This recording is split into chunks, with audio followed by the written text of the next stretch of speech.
Hello and welcome to another episode here at Big Man in the Woods. My name's Mark, your online scout leader, helping you become a better scout leader. Now in this one, it's advice from a fellow GSL, Group Scout Leader.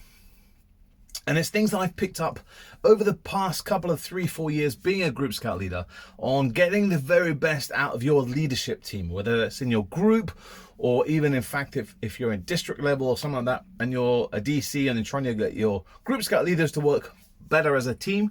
I think these 5 points are going to be just as valid, but they are aimed at a Group Scout leader just like myself. But before we dive into those 5 tips, just want to remind you, if you can subscribe to Big Man in the Woods, that'll be awesome. Click the notification bell and that will tell you all when my new vlogs are coming up.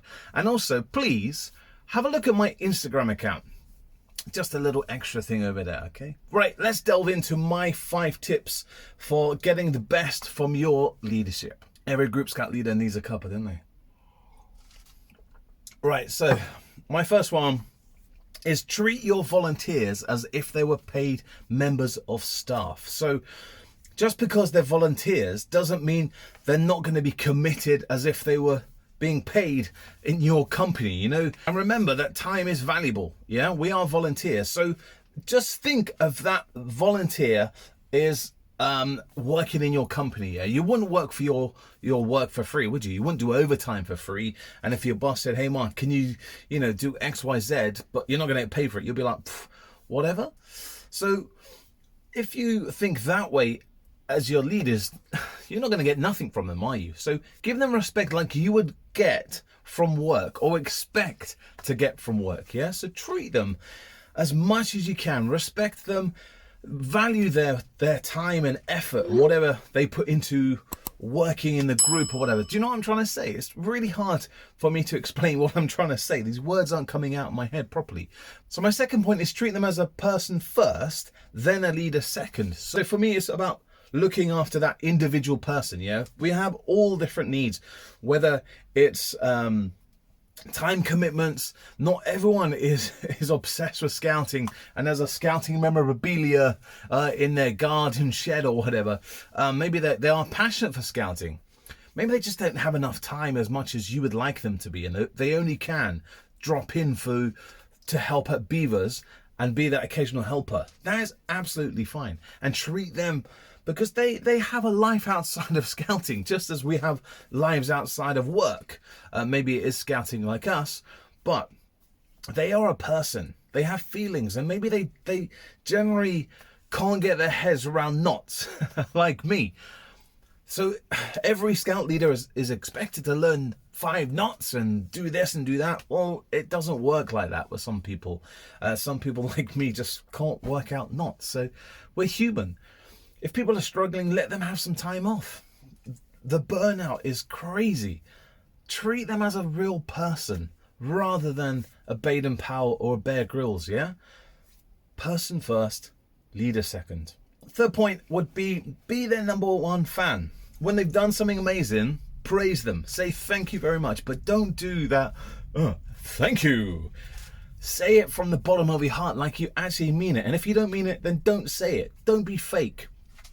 But whenever they've done something well or they've tried, as the curve to coming up to the GSL role that I've done, I've been assistant scout leader, I've helped out those things. Things have gone wrong. Things haven't gone to plan as what I wanted them to go to. But if I didn't get the encouragement, I would kind of go, you know what, whatever. And that's happened to me as my old GSL. Didn't give me the time of day or anything. So as the new GSL, that's what I'm truly trying to work on, is being their number 1 fan. So what am I trying to say? If it hasn't gone well, still praise them and then work out what went wrong, what could have we done differently, and just thank everyone for giving up their time. Time is precious, as I said. I've got in my house, my wife, my 2 kids, they need my time as well. And I'm giving up my time for scouting. So someone should say thank you for me as well. Yeah?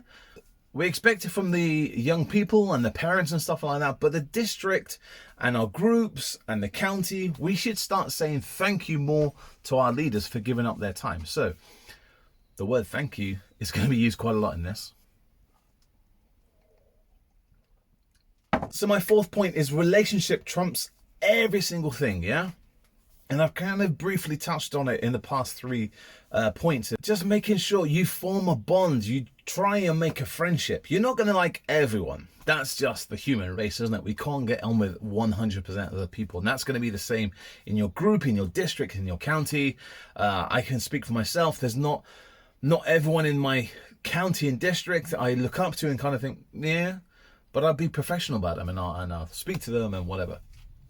But in your group, if you can mold a friendship, maybe even if it is going for a cuppa or a coffee or a pint and just striking up a friendship and, knowing that those people will always be there. My friends, my Bush Scout friends at the back here that got me some of these certificates, the Commissioner's Commendation Award, these guys from Bush Scout, I've been with them for about 4 or 5 years and they have become true friends. And that's all because of scouting.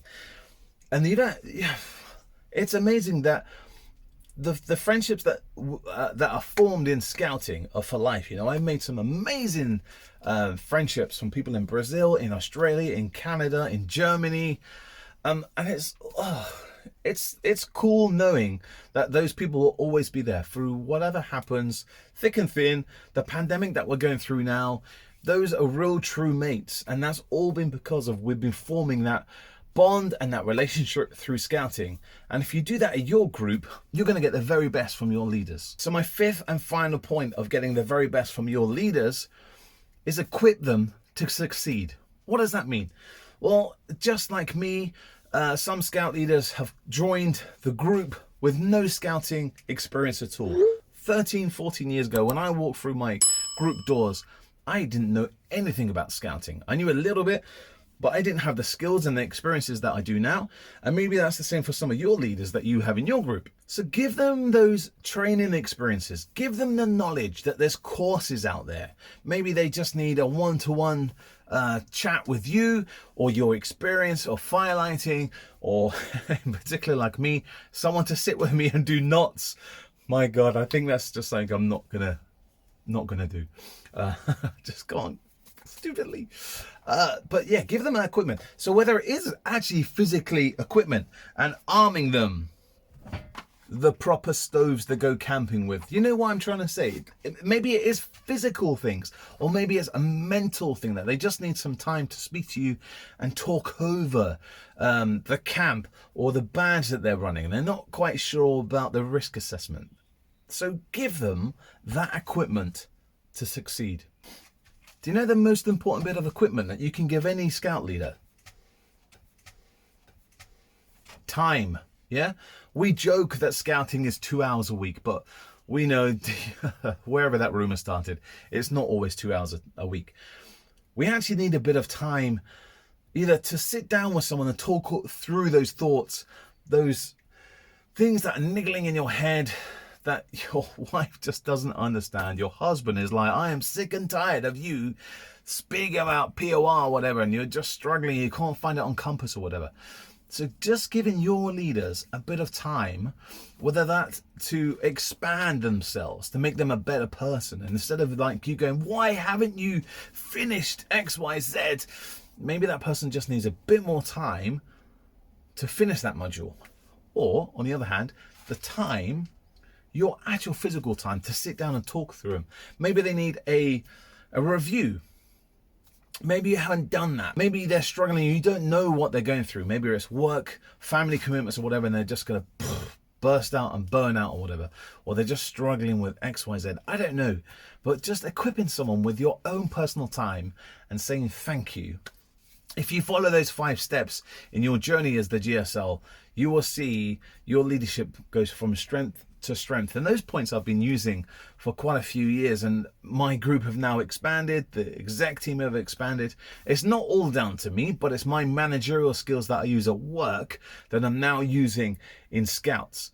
And the other way around as well, those scouting skills, those teamwork things, they work really well in work environments as well. So scouting is a skill for all. There we are, enough of jibber jabbing for me. What points would you tell someone who is struggling with their leadership? Maybe it is in group or in district.